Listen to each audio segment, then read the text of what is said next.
Welcome back to another episode of Driving Leadership. Not only will we be going for a ride today, but I won't be driving.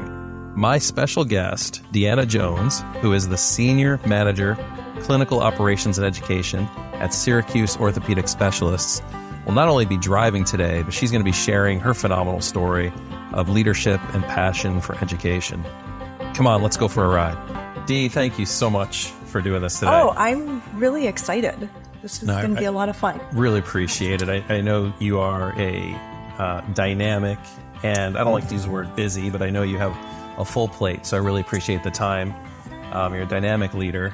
We've had the pleasure of working together on multiple occasions. We have. It's been awesome getting to know you, and I can't wait for this conversation today. Same. Yeah, awesome. So tell me a little bit about what you do in your role. Okay.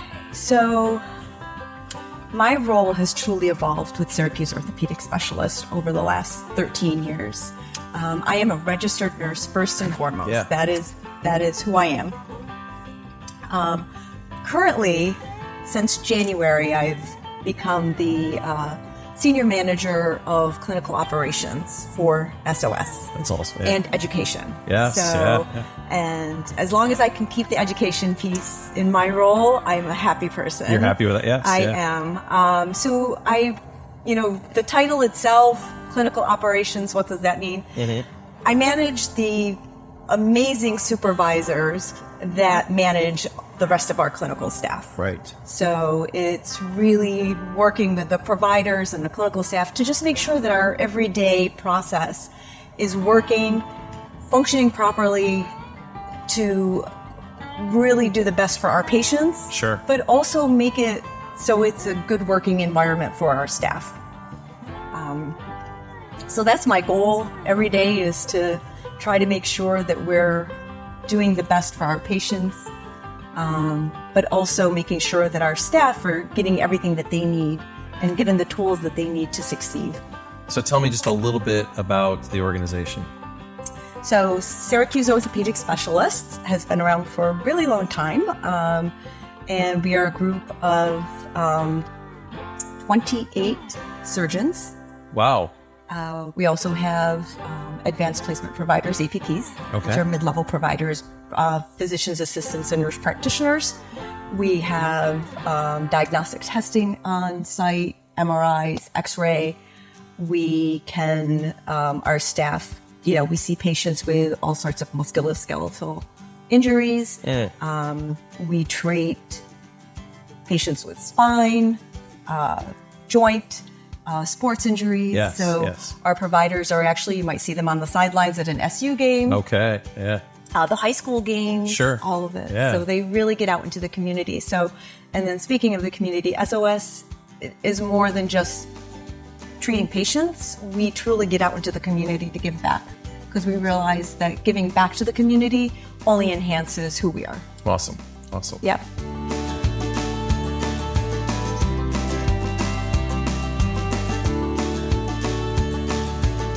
So Dee, tell me about what you're doing to develop your folks back at the office, back at the shop.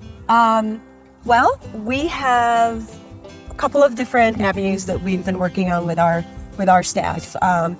We've been very fortunate to have a number of us go through Leadership Greater Syracuse over the last fantastic. Since 2017. Yes. Of course, I was class of 2018, best class ever. There you go. All right. But also in conjunction with that, we started working with your folks at Emergent Leader. Yes. And we are now, we've had 7 classes. We're in class 6 and 7 right now. Wow. That have gone through this program. And it really touches on, you can talk about it better than I can, but really touches on so many different aspects of being a leader. From, the small details of having, how to present yourself, to having those difficult conversations, understanding other people's, doing DISC assessments and understanding people's communication styles. Exactly. Well, what you've taken the lead on in that is sustaining that investment in your organization. Absolutely. So I do want to hear more about that, because I think you've created some sort of model where folks come together long after the training. Correct. Yeah. You've taken on this way to sustain the momentum and the investment of that program. What have you done? So we started with the first class that graduated. Okay. And, in my mind, it was, we just invested in this team, this group of folks. Why would we just let them go free and just stop. Here you go. Yeah. Go do your thing. Yeah. We really wanted to make sure that they felt supported and could continue their learning and their collaboration with each other as they continued their growth within the organization. Right. So we started calling it the accountability group. Yeah. And initially we were meeting monthly. Okay. And so they would have, we would have a topic, whether it was communication or learning some new little bit of technology that might be helpful. Okay. Somebody in one team might know something about our electronic health record. Sure. That another team didn't quite know. And they're like, sure. if you do this, then, so it was really kind of collaborating with because we have so many different groups within the organization. You have people that work for radiology or IT or that are clinical or, just billing, any of it. So, and they all live in silos usually. Yes. And now we were bringing them together. This was a way for them to connect. They were connecting. And around their learnings and to continue that moving forward. Yes. Yeah. Yep. So we did that. And then, initially it was where I kind of led the team. Right. The conversations and everything. And then it was like, okay, now it's your turn. And I would have volunteers that, okay, this is the topic we want to do.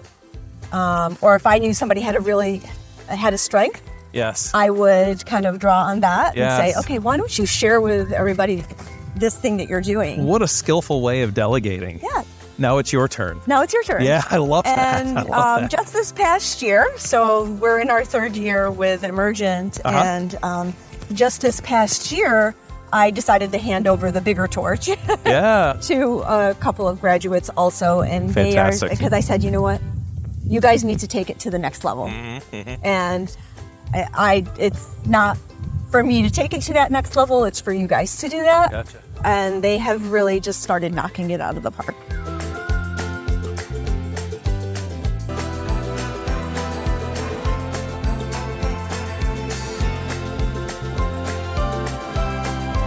There's so many other aspects of leadership as well. So that got you kind of in and interested. Yeah. Where else did you go? Oh gosh. Yeah. So I also, I worked in home care for a while. Okay. And my role in home care was as an executive account, leader there. And so it was that's taking care of people in their homes, that kind of home care? I actually went to the nursing homes or the hospitals and actually worked with patients there. So I was educating them and their families on their next steps. But also, I worked with a whole group. I worked with the staffs at the different facilities to educate them on what they needed to do to help their patients as well. So that was great. And I did go into the homes and help patients there too. I think my biggest leadership jump though, and really where my path really took off, my journey, was when I started with Syracuse Orthopedic Specialists. I love the idea of admitting I don't know everything. Yes. What else? What else do you do? First, what else do you you don't do? know anything, and then be willing to get the answers from people that you're managing, that you're supposed to be leading them, but they can certainly teach you so much. And I think just always keeping an open mind. Always keep an open mind about everything. There might be you have a goal that you have to achieve. Every leader has to make decisions, and we make those decisions based on data, and we make those decisions based on experience and what the need of the organization is. Sure. But we also, as we're making that decision, we have to listen to the people that are actually, I love to use the term boots on the ground. Yeah, yes, probably because my son is in the Marines. Right.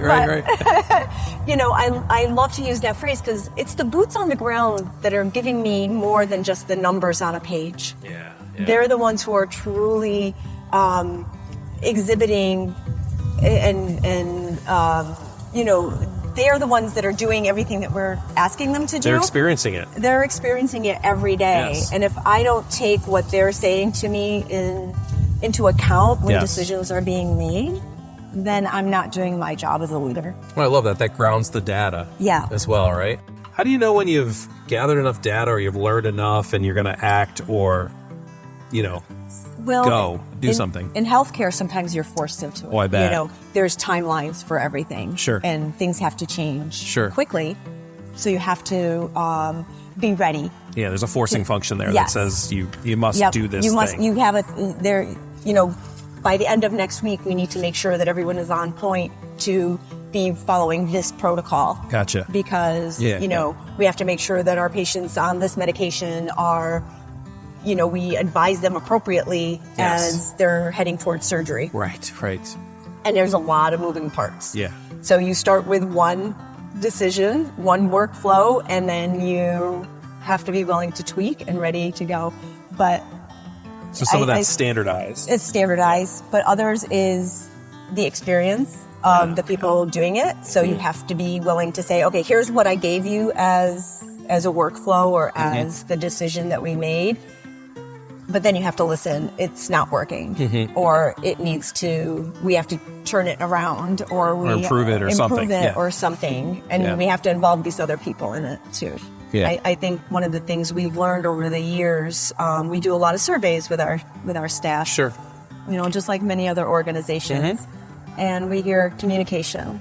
It's like, I do communicate. I am trying to but there's always a need for it. There's always a need for it, and there's always different ways to communicate. And I think that's another important thing of being a good leader is understanding that it's not me just sending you an email to share, but it's me also saying, okay, I understand you're very busy and you don't always get to read your emails timely. So I'm going to make sure that even though I sent the email to you, I'm going to turn around and also find another way to make sure that you understand what's going on. Right. I used to work as an HR director in an organization. We used to call that communication saturation.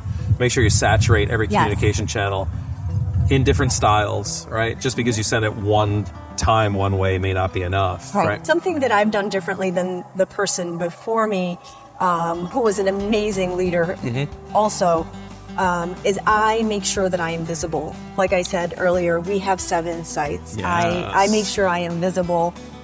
So physically, you're going around to all those sites. I am going to all the sites. I want those nurses to know who I am.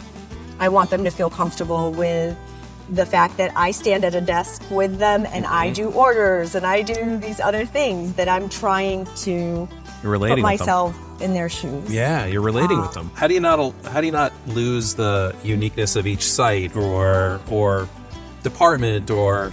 I think part of that is that we have some, like almost each site has its own specialty per se. So we have a hand center and we have a foot and ankle center and spine center, and we have, providers mostly that are only doing total joints and things like that. So they, within those specialties, kind of they have and they have their own little culture. What they do. That makes sense. And I think that is the beauty of all of our supervisors, that kind of maintain that specialty within their own little team. Yeah, cool. But then also make sure that they are part of SOSs globally as well.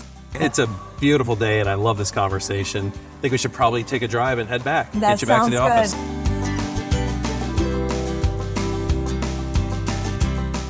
I'm so glad you're driving. This is new for me, and I love it. I love it. I've never had I talk better. A guest